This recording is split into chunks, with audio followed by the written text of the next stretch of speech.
Welcome back. પાટણના ward number 11માં નિર્મળ નગર road પર વર્ષોથી ડ્રેનેજની સમસ્યા છે. નગરપાલિકા અને જીયુડીસીમાં રજૂઆતો કરવા છતાંય કોઈ જ કાર્યવાહી ન થતા આખરે કોંગ્રેસના ધારાસભ્ય કિરીટ પટેલ ખુદ મેદાનમાં આવ્યા અને પોતાના સ્વખર્ચે રસ્તો બનાવી આપી પાલિકા તંત્ર સામે લાલ આંખ કરી છે. નિર્મળ નગર રોડ પર પાણી ભરાવાને કારણે અંદાજે 15 થી વધુ સોસાયટીઓનો મુખ્ય અવરજવરનો માર્ગ બંધ થઈ જાય છે.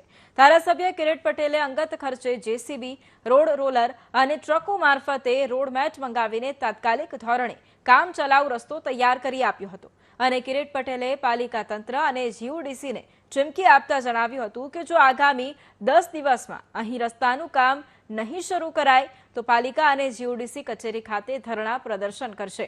આ સાથે જ લોકો સુવિધાના કામમાં રાજકારણ સર્જાયું છે. ભાજપ અને કોંગ્રેસના કાઉન્સિલરો સામસામે આવી ગયા હતા. ભાજપના કાઉન્સિલરના જણાવ્યા અનુસાર આ રસ્તાનું કામ નગરપાલિકા દ્વારા કરવામાં આવ્યું છે. તેની સામે કોંગ્રેસના કાઉન્સિલરે ભાજપના નેતા જુઠ્ઠું બોલતા હોવાનું જણાવી ધારાસભ્યએ રસ્તાનું કામ કર્યું હોવાનું જણાવ્યું.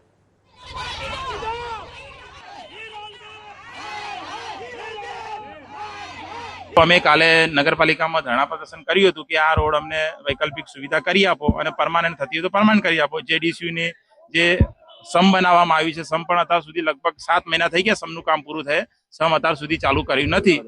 અને બીજું એવું છે કે કિરીટભાઈ આજે આવ્યા હતા, અહીંયા આ બધા તમામ રહીશોની મુલાકાત લીધી હતી અને મુલાકાત લીધા પછી એમને લાગ્યું કે ખરેખર આ રહેવાસીઓને ઓલરેડી ઘણી બધી તકલીફો છે, રોગથી પીડાય છે, બાળકો સ્કૂલે જતા નથી, એટલે એમને પોતાના માનવતા તરીકે એમને પોતે પોતાનો રસ્તો આ જે નિર્મળનગરનો રસ્તો છે એ થોડો સરખો કરી અને ચાલે એવો કરવાની એમને વાત કરી છે. ગટરની અંદર પીવાના પાણીની અંદર ગટરનું પાણી મિક્સ થાય છે.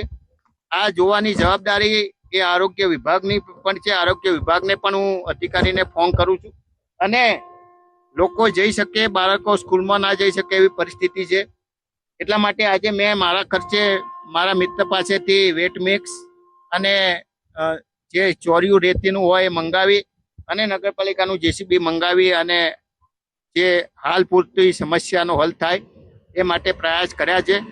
1 અઠવાડિયાની અંદર આ પમ્પિંગ સ્ટેશન ચાલુ થાય, નહીં થાય તો અમે નગરપાલિકા કે જીયુડીસીની ઓફિસમાં જઈ અને ધરણા કરીશું. પરંતુ 1 અઠવાડિયા કે 10 દિવસની મહેતલ આપીશું અને એ 10 દિવસની અંદર આ કામ શરૂ નહીં થાય તો જ્યાં સુધી આ શરૂ કામ નહીં થાય ત્યાં સુધી હું જીયુડીસીની ઓફિસની અંદર ભૂખ હડતાલ કરવા. નિર્મળ નગરની જે સ્થાનિકોની રજૂઆત અમારા ધ્યાનમાં આવી એ પછી પરમ દિવસે આ વસ્તુનું અમે નિરાકરણ માટે એન્જિનિયરને બોલાવીને આ વિષય પતાવવા માટે રોડનો અમે કરી દીધું હતું. પરંતુ કાલે અતિ ભારે વરસાદના લીધે 3 વાગે આવી ના શક્યા. આજે નગરપાલિકાના ટ્રેક્ટર, નગરપાલિકાની રેતી, નગરપાલિકાનું જીયુડીસીનું આપણે જેસીબી એ બધું સામગ્રી આવી ગઈ છે અને સાથે અમારા પાટણના ધારાસભ્ય શ્રી કિરીટભાઈ પટેલ સાહેબ પણ આવ્યા છે અને એ પણ એમની રીતે રેત લાયા છે.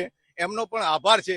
પણ આમાં નગરપાલિકાના તમામ રેત લાયા છે અને તમામ એના કર્મચારીઓ પણ અત્યારે હાજર છે.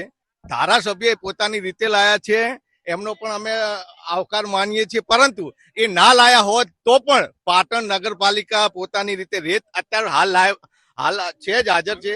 તો તમે એક પણ નગરપાલિકાનું સાધન અહીંયા જેસીબી હોય આ જેસીબી જીયુડીસી નું ધારાસભ્ય શ્રી નાગેશભાઈને ફોન કરીને મંગાવ્યું છે. વેટ મિક્સ પર નાગેશભાઈને ફોન કરીને કે ભાઈ તમે રોડ તોડ્યા છે ગટર લાઈન નાખતા માટે, એટલે તમે તાત્કાલિક રિપેર કરો. એના માટે થઈને નાગેશભાઈને ફોન કરવાથી જીયુડીસી અને રોહિતભાઈ જે એના મેન સાહેબ છે એમને પણ સાહેબે મારા ફોનમાંથી ફોન કર્યો છે અને સાહેબ 10 વાગ્યાના અહીંયા ખડા પગે ઉભા છે અને એમને પોતાનું પ્રાઇવેટ પાવતી તમે જોઈ શકો છો કે આ પાવતીથી એમને આખું જે ચોડિયાનું ટર્બો આવે એ ટર્બો મંગાવ્યા, બીજા 2 ટર્બા આજે મંગાવી રહ્યા છે. ભાજપના કોર્પોરેટર અને ભાજપ પાર્ટી ખોટું બોલવા માટે ટેવાયેલી છે. 10 વાગ્યાની પ્રજા જનતા અહીંયા છે, જનતાની સાક્ષી આ કામ થઈ રહ્યું છે અને જનતાની સાક્ષી આ કામ ચાલુ હતું અને આજે 2 કલાક પછી 2.5 કલાક પછી માનનીય કોર્પોરેટર સાહેબ છે જમી કરીને અહીંયા આવ્યા છે. એટલે એ ખોટું બોલવા ટેવાયેલા છે અને વારંવાર ખોટું બોલવા ટેવાયેલા છે. એમને ખબર જ છે કાલે જયારે અહીંની જનતા આવી હતી ત્યારે એમને 3 વાગ્યાનો ટાઈમ આવ્યો હતો, આજનો નહીં, ગઈકાલનો ટાઈમ 3 વાગ્યાનો સમય હતો. 3 વાગ્યાથી 24 કલાક થયા ત્યાં સુધી એમને ટાઈમ નહીં મળ્યો ને હવે આવ્યા છે.